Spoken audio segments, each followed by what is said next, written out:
Өнөөдөр одоо өдрийн 12 цаг болж байна. Би дөнгөс сэрж гэж хичээж байна.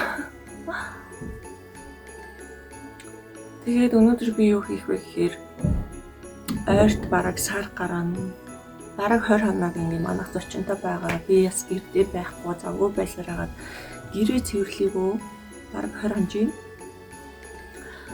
Яа, харж байгаачлан өхим амар эмцэгцүү замраагүй байгаа. Тийм болохоор би өнөөдөр гэрээ цэвэрлээд гацуураа заснаа. Яа.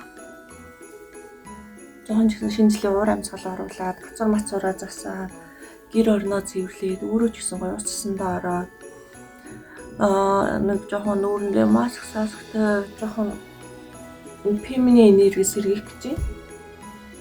Тэгээд өндөө бас гэр орноо цэвэрлэе.